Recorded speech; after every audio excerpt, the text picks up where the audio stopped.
नमस्कार, स्वागत है आपका द न्यूज पर। मैं हूं आपके साथ शेरिन।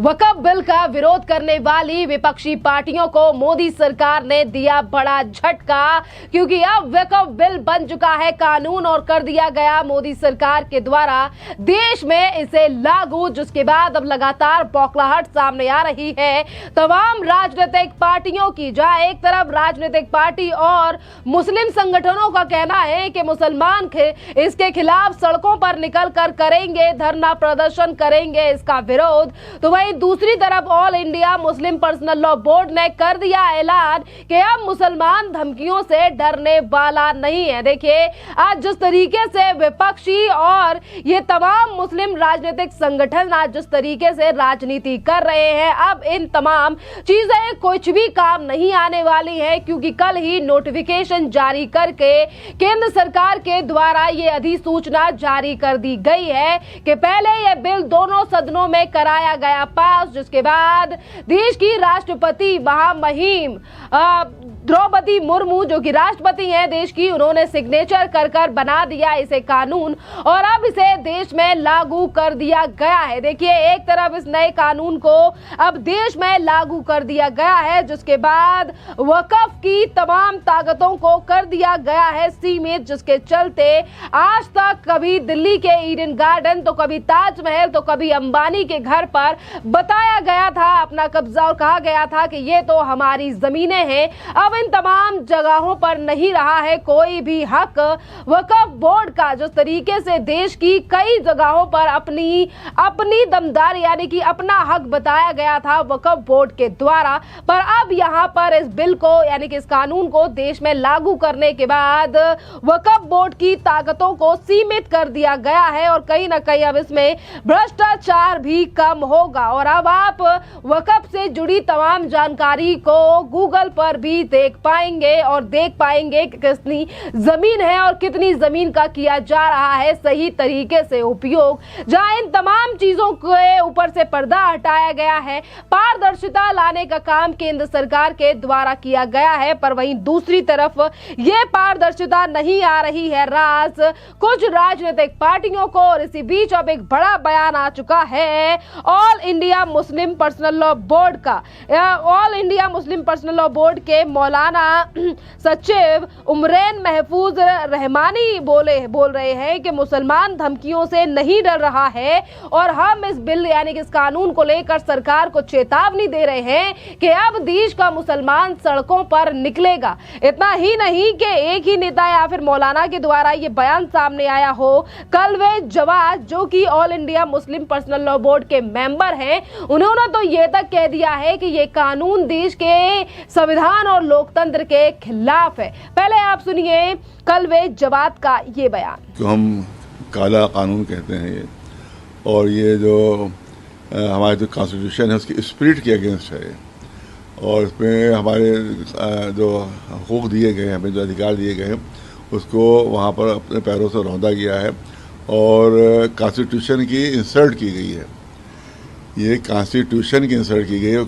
हम तो समझ रहे हैं कि ये जो काली पट्टियाँ बांध के अगर कोई एहतजाज कर रहा है तो उसके ऊपर मुकदमे कायम हो रहे हैं, तो हम समझ रहे हैं कि उनके ऊपर मुकदमे कायम होकर जिन्होंने ये पास किया है, क्योंकि इन्होंने कॉन्स्टिट्यूशन को अपने पैरों से रौंदा है और जो कॉन्स्टिट्यूशन की अवहेलना करे, उसकी इंसल्ट करे, वो सबसे बड़ा मुजरिम है वो। तो हम तो समझते हैं कि उन पिपराने पार्लियामेंट के खिलाफ FIR होना चाहिए कि जिन्होंने कॉन्स्टिट्यूशन की तौहीन करके ये बिल पास किया है। तो वो मामला उल्टा है। कानून की मुखालिफत जो है वो कानून के खिलाफ नहीं है, उन्होंने जो कानून पास किया वो कॉन्स्टिट्यूशन के खिलाफ है, अगेंस्ट है, टोटल अगेंस्ट है कॉन्स्टिट्यूशन के खिलाफ। अब गला घूटा है उन्हें पूरा, और सिर्फ इलेक्शन के खातिर, सिर्फ इलेक्शन जीतने के लिए पूरा टोटल काम जो इनका हुआ है सिर्फ इलेक्शन के लिए हुआ है। ये कट्टरपंथियों को खुश किया जाए, वही जो यहाँ छोड़ गया है अंग्रेज जो छोड़ गया अपनी पॉलिसी कि दबाओ और हुकूमत करो, उसी पर यहाँ पर अमल किया जा रहा है। और उसी के जरिए से चाहते हैं कि ये जीत जाए, इलेक्शन जीत जाए। आपने सुना कि किस तरीके से कलवे जवाद के द्वारा ये तमाम मुद्दे उठाए गए हैं और कहा जा रहा है कि ये बिल मुसलमानों के खिलाफ है।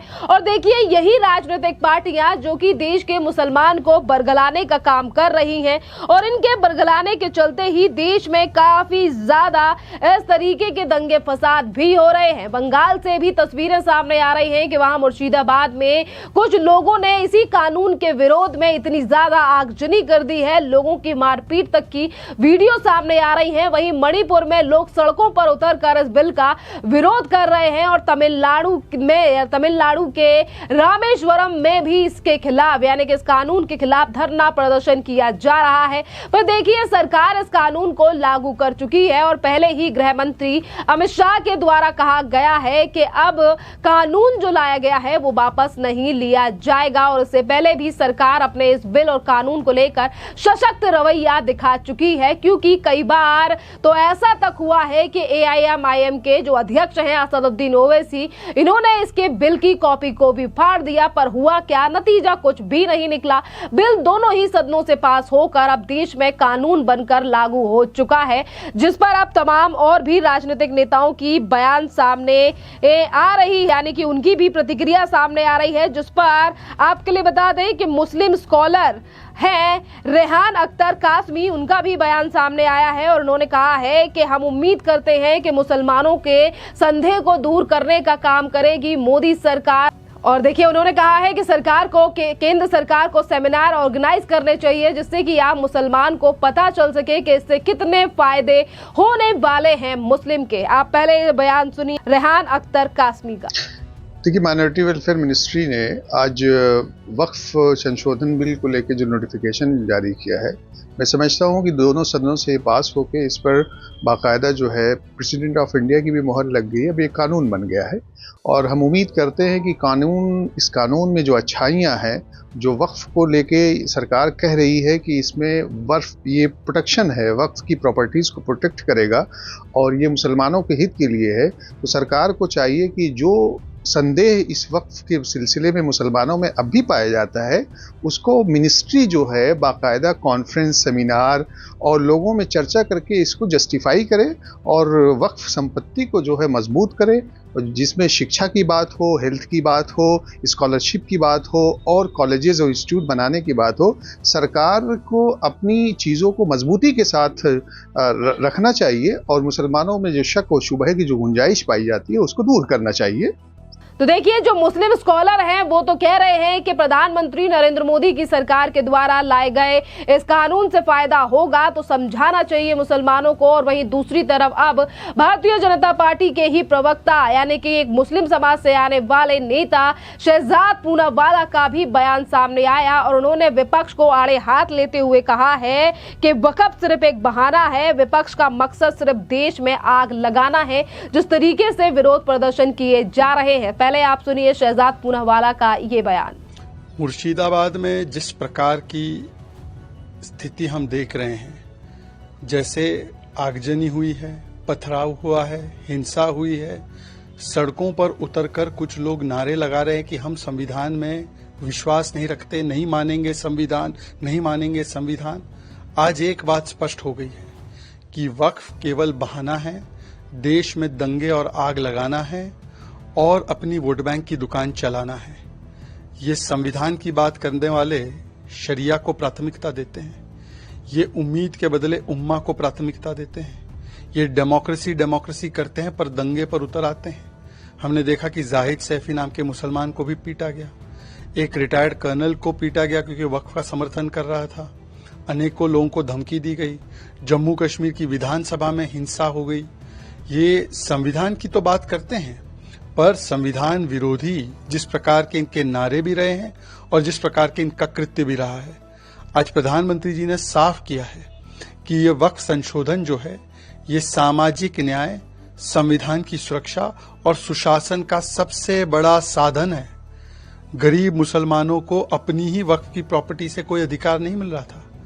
वक्फ की लाखों एकड़ की प्रॉपर्टी में पता है इनकम कितनी है?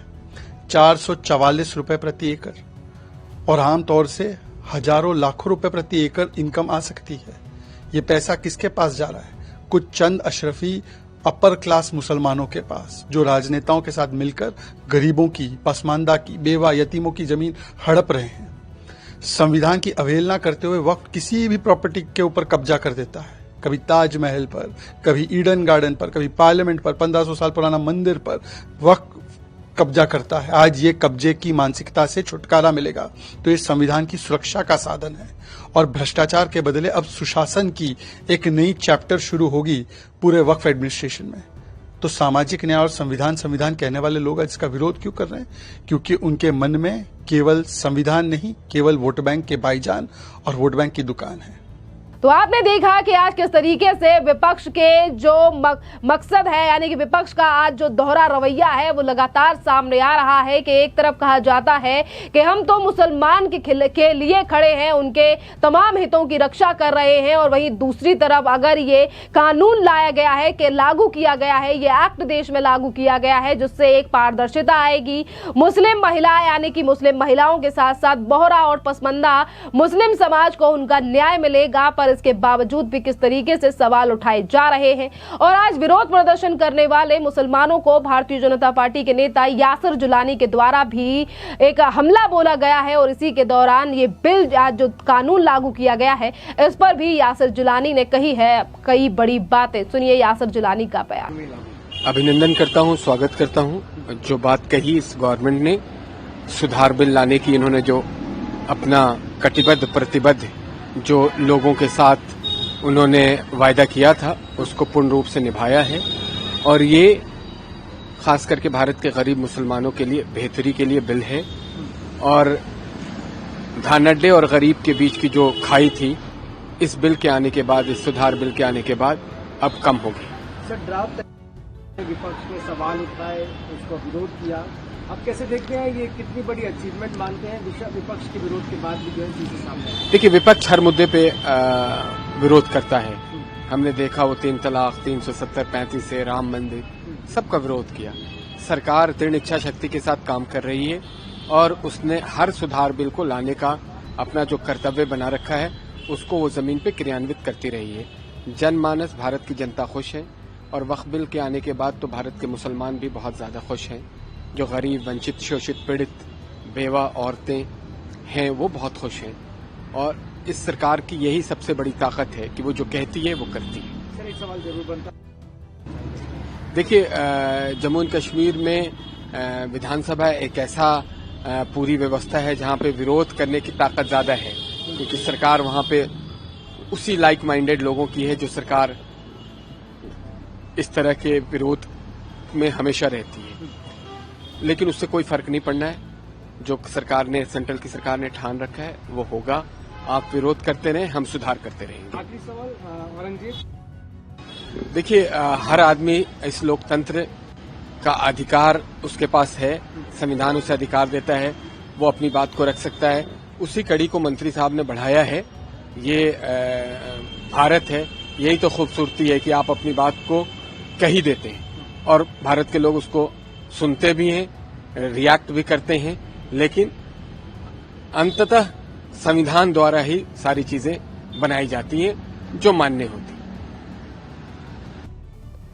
तो देखिए आज किस तरीके से एक तरफ विपक्ष की लगातार बौखलाहट सामने आ रही है और वहीं दूसरी तरफ कुछ ऐसे भी राजनीतिक नेता हैं जो लगातार जनता को समझाने का प्रयास कर रहे हैं कि ये बिल पर जो बरगलाने वाली पार्टियां हैं ये वही हैं जिन्होंने सीए के नाम पर भी देश के मुसलमानों को भड़काया और सड़कों पर लेकर आए, और जब उनके ऊपर केस हो जाते हैं देश की संपत्ति को नुकसान पहुंचाने को लेकर, तब ये राजनीतिक पार्टी एक भी सामने नहीं आती है। तो किस तरीके से एक मुसलमान को बरगला कर सिर्फ सड़कों पर लाने का काम कर रहा है विपक्ष, पर आज देश के मुसलमान को ये समझने की जरूरत है कि कौन इनके हित में है और कौन इनके हितों को यानी कि हितों की परवाह नहीं कर रहा है। खैर, आपकी जो भी राय हो इस पूरे मामले को लेकर आप भी हमें कमेंट कर जरूर बताइए। धन्यवाद।